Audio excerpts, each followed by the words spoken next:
So what's up guys, good morning, isang mapagpalang araw, umaga po, tanghali, gabi po sa inyong lahat. Ayan po, update po dito sa bayan ng Glan, Sarangani po. Napakalaki na po ng tubig baha galing po sa bundok.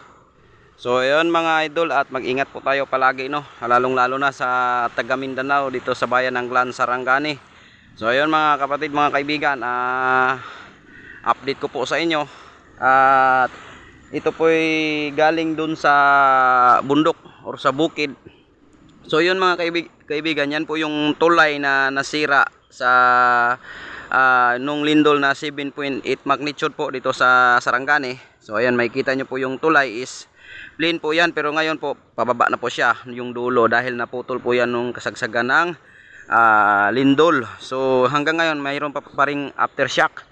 So ayun mga kaibigan, at ito po yung flood control dito sa bayan ng Glan, Sarangani, or yung patubigan po, no.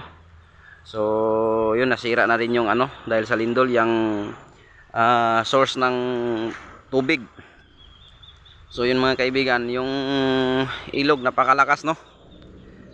At hindi pa po ito, no, kasi medyo humina na ito kunti dahil 2 araw na yung ulan dito.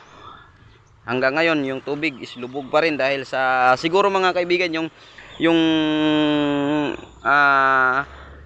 bitak ng lupa doon sa mga bundok nung dumaan yung malakas na lindol na 7.8 magnitude, siguro naglandslide yung iba, no.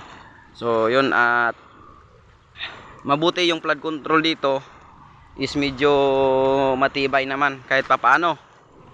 So ayan, at ngayon umaambon pa rin, so may ulan pa rin na paparating. Ano, kahapon grabe dito, ang lakas ng ulan. Buti walang hangin, kasi kung mahangin delikado. So ayan, nasisira na po yung source na pagkukunan ng tubig dito sa bayan ng Glan. Pero sa ngayon may naman, meron pa ring tubig kahit paano, konti lang, no, na mainom. So yun mga guys, kahapon yung tubig dito hanggang dyan sa may maisan. Buti yung mais hindi nasira. Yan, wala kang makikita dyan.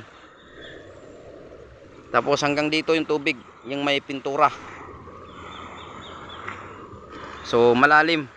Ito malalim pa rin to, kasi dyan banda, no, malalim to dito.